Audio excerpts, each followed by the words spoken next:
Hi guys, Bud TV again with another video. Day 2 ng South Korea natin. Medyo malabo pa yung plans namin for today kasi hindi ako nakagawa ng itinerary. But I think we're going to Seoul Tower and yung library, hindi ko alam kung anong tawag doon, pero i-check out na lang natin kung ano yung mangyayari for today. But first, before we start and head out dun sa mga pupuntahan natin for today, hanap muna tayo ng makakain. So yun yung ni-research ko kanina kung ano yung open ng at this time because the time now is 10:35. So let's go, punta na tayo, alis na tayo sa hotel. Sana magustuhan nyo yung video natin for today.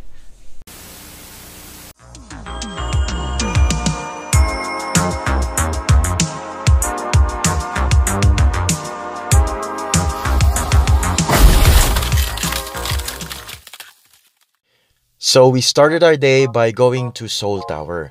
Pero before tayo makapunta doon, kailangan muna nating sumakay ng cable car going up the mountains. Ayan yung cable car na sinasakyan nila before kami pumasok doon mismo, doon sa entrance para makabili kami ng ticket. So yan yung sasakyan bago tayo makapunta doon sa mountain kung saan nahandun yung Seoul Tower. Ito yung cable car service, of course. Medyo mahaba yung pila dyan pero all worth it naman. So yun nga, nakabili na kami ng ticket. Ang isa, so 2 adults and 1 child, yun yung binili namin. Tara! Yeah, I'm sure, I'm serious. So, andito tayo ngayon sa Namsang Cable Car. Ano to, papunta tsaka pabalik. So, 2 separate tickets ang kailangan mo i-purchase. Unfortunately, boarding area dito. Ha? Okay. Okay.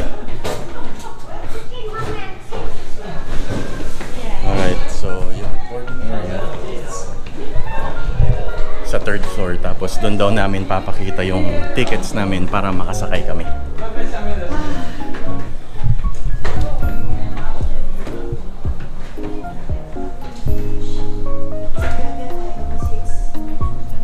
Nung araw na pagpunta namin dito, I think is a very, very good day dahil unang-una, syempre, maaraw, sunny, makikita mo talaga yung overview nung nearby areas pagka umakyat ka na dun mismo sa tower. And kung nakikita nyo, medyo mihaba yung pila paakyat doon sa Seoul Tower. Ito naman yung overlooking dun sa vicinity ng building, pero mas makikita nyo yan pag umakyat na tayo. Ayan na, turn na natin, Charlie!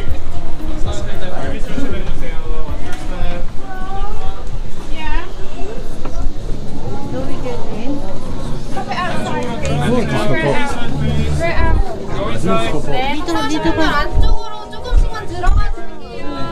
Kaya kailangan nyo mag-mask. Diyos ko po, naamoy nyo ba? Hindi. Caught on camera. Buti na lang di nyo naamoy namin. Medyo hindi pala AC, hindi pala air condition dito, so medyo siksikan. Yun lang hindi ko gusto dito. Ayan.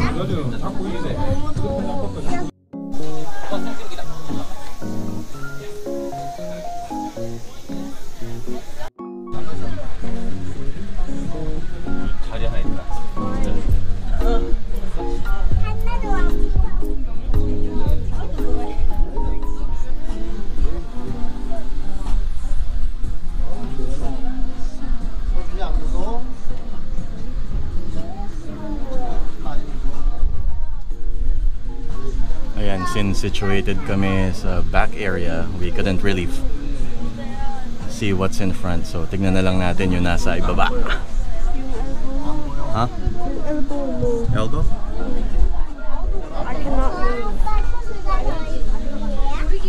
You can see the skyline. Meron daw pala sa baba. I don't know what it is.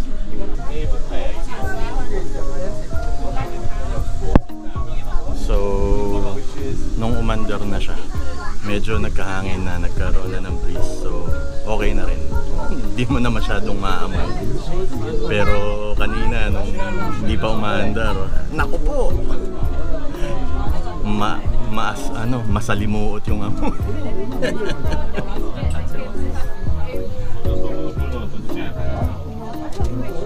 So we're reaching the top.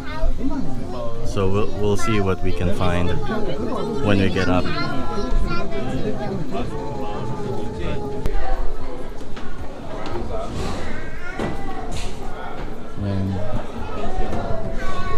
Imagine nyo kung gaano karami kami sa cable car. Tapos halo-halo yun. Halo-halo, medyo masalimuot. Pero buti na lang pagpasok dito, ano na, may AC na. So bababa muna kami. Medyo mahaba-haba ang hagdan na tatahakin namin dito Ang dami. Pero parang nawalan ako ng gana nung nakita ko yung pila pababa. Tignan nyo naman, ang haba-haba niya. But, syempre, wala talagang magagawa. Ganun talaga. Nako. Medyo mahaba yung pila pabalik. Check out the line. Everybody's going back. This is what you have to do so you can go back.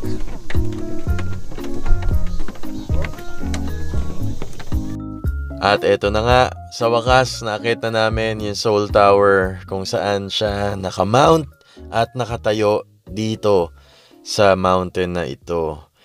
Before tayo pumasok dun sa loob, ito papakita ko muna sa inyo yung kapaligiran or yung surrounding area. Makikita nyo may mga love locks kung saan pwede kayo maglagay ng inyong mga love promises to each other na nagpunta kayo dito sa lugar na ito. Marami nagpunta, marami na rin mga naglagay. At ito yung international directions kung saan nyo makikita yung countries or cities kung saan man kayo nakatira sa buong mundo. Ito, si Lolo tsaka si Lola, medyo nag-enjoy at nagre-relax. Nakatulog sa sobrang enjoyment. Ito yung isang central area nila kung saan pwede mong puntahan at makita yung kapaligiran on or from the outside. Hinahanap ko kung nasan yung San Francisco tsaka yung Manila, pero mukhang walang Manila eh. San Francisco lang ang meron. So San Francisco is 9,023 kilometers from here.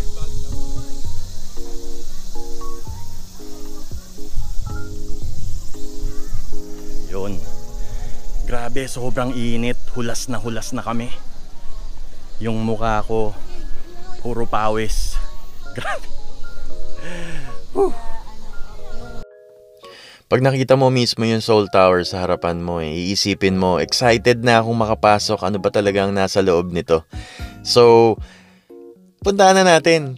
Pero bago muna tayo makapasok doon, ito yung surrounding area niya. Again, sa side na ito ng Seoul Tower, medyo malaki yung place and merong ample space for people to walk around and see what is it really all about dito sa Seoul Tower. Tayo sa Seoul Tower. Ayan yung nasa likuran natin. Ayan. So before you can go, you have to be sure that you purchase your tickets. Tickets are right over there. Yan yung tickets. Yan. Tapos okay dito kasi since mainit ganyan, kailangan mo ng refreshments. Meron mga stores dito that you can buy drinks, or if you feel hungry, may convenience store sa likod. And then may mga restaurants doon. At eto na nga, pasukin na natin yung Seoul Tower kasi sa sobrang init ng panahon ngayon, kailangan na namin makapasok para makapagpalamig. Buti na lang dito sa loob ng Seoul Tower, air condition siya. Pinakita na namin yung ticket namin para makapasok na kami sa loob, and we can't wait to see kung ano ba talaga ang nahan dito sa taas ng Seoul Tower.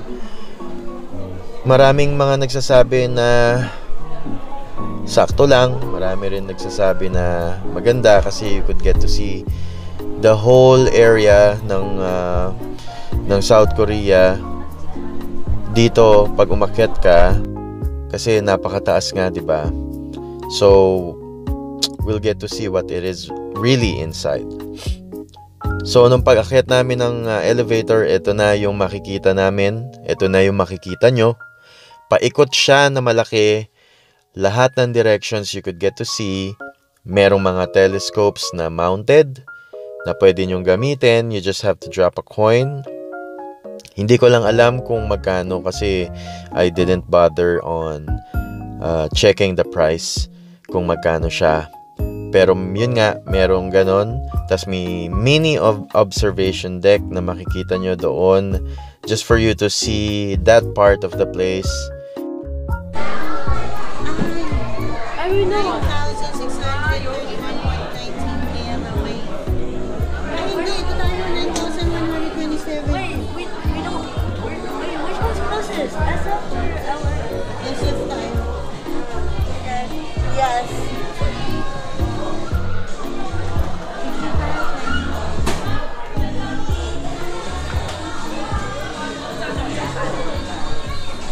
So, andito na tayo sa taas ng observation deck ng Seoul Tower.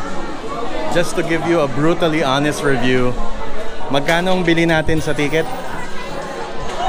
72,000 won plus 20,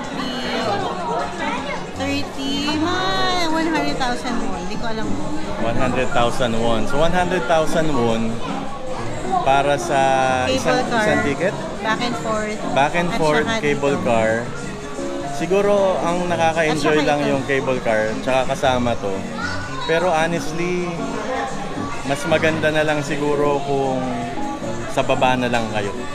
Walang special. Wala. Cable car lang siguro okay na. Makikita mo to, okay naman. Oo. Pero Pero sa gabi mas maganda siguro. siguro sa gabi makikita nyo. Pero hindi special.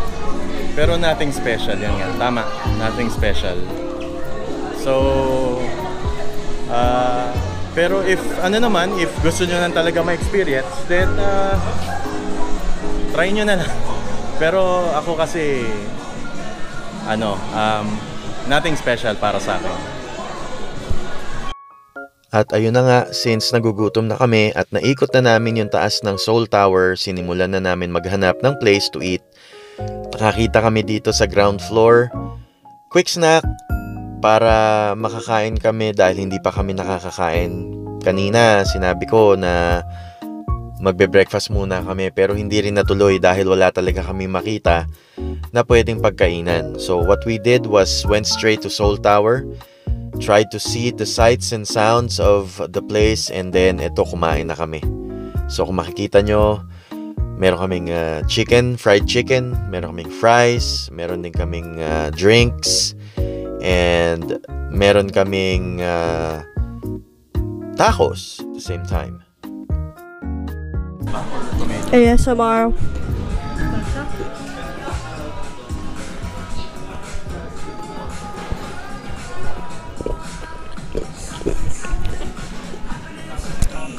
Yes.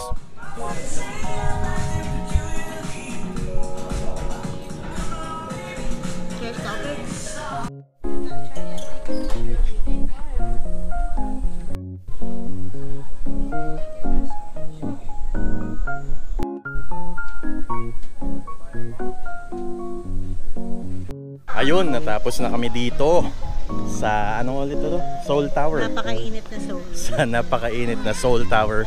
Sana nagustuhan nyo tong video na ito. Tsaka nagkaroon kayo ng idea kung paano at ano ang meron dito sa Seoul Tower. So this has been Bud TV. Magkita-kita tayo ulit sa susunod na video. Thank you for watching. Bye-bye!